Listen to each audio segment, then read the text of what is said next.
ಪಟ್ಟಣದ ಕೀಲಾ ಏರಿಯಾದಲ್ಲಿ ವ್ಯಾಪ್ತಿಯಲ್ಲಿ ಮನೆಯೊಂದರ ಅಗೆಯುವ ಕಾರ್ಯದ ವೇಳೆ ಸುಮಾರು 360 ತಾಮ್ರದ ನಾಣ್ಯಗಳು ಪತ್ತೆಯಾಗಿದ್ದು, ಅಧಿಕಾರಿಗಳು ಅವುಗಳನ್ನು ವಶಕ್ಕೆ ಪಡೆದುಕೊಂಡಿದ್ದಾರೆ.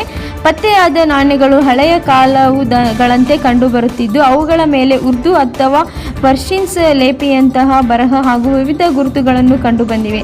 ನಾಣ್ಯಗಳ ಕಾಲಮಾನ, ಮೂಲ ಹಾಗೂ ಐತಿಹಾಸಿಕ ಮಹತ್ವದ ಕುರಿತು ಸ್ಥಳದಲ್ಲೇ ಖಚಿತ ನಿರ್ಧಾರಕ್ಕೆ ಬರಲು ಸಾಧ್ಯವಿಲ್ಲ ಎಂದು ಅಧಿಕಾರಿಗಳು ತಿಳಿಸಿದ್ದಾರೆ. ಪತ್ತೆಯಾದ ನಾಣ್ಯಗಳು ಸದ್ಯ ಪೊಲೀಸ್ ಇಲಾಖೆಯ ವಶದಲ್ಲಿರಿಸಲಾಗಿದ್ದು, ಹೆಚ್ಚಿನ ವೈಜ್ಞಾನಿಕ ಹಾಗೂ ಐತಿಹಾಸಿಕ ಪರಿಶೀಲನೆಗಾಗಿ ಪುರಾತನ ಇಲಾಖೆಗೆ ಕಳಿಸಿಕೊಡಲಾಗುವುದು. ಪುರಾತತ್ವ ತಜ್ಞರು ಪರಿಶೀಲನೆಯ ಬಳಿಕ ನಾಣ್ಯಗಳನ್ನು ಯಾವ ಕಾಲಕ್ಕೆ ಸೇರಿಸುವುದು ಹಾಗೂ ಅವುಗಳ ಐತಿಹಾಸಿಕ ಹಿನ್ನೆಲೆ ಏನು ಎಂಬುದು ತಿಳಿದು ಬರಲಿದೆ. ಸ್ಥಳಕ್ಕೆ ತಹಶೀಲ್ದಾರ್ ಭೀಮರಾಯ್ ಬಿ. ರಾಮಸಮುದ್ರ ಹಾಗೂ ಪುರಸಭೆ ಮುಖ್ಯಾಧಿಕಾರಿ ಪರಶುರಾಮ್ ದೇವಮಾನೆ ಸೇರಿದಂತೆ ಅಧಿಕಾರಿಗಳು ಭೇಟಿ ನೀಡಿ ಪತ್ತೆಯಾದ ನಾಣ್ಯಗಳನ್ನು ಪರಿಶೀಲಿಸಿ ಈ ಅಪರೂಪ ಪತ್ತೆ ಮಾನ್ವಿ ಕೀಲಾ ಪ್ರದೇಶದ ಐತಿಹಾಸಿಕ ಹಿನ್ನೆಲೆ ಕುರಿತು ಮತ್ತಷ್ಟು ಕುತೂಹಲ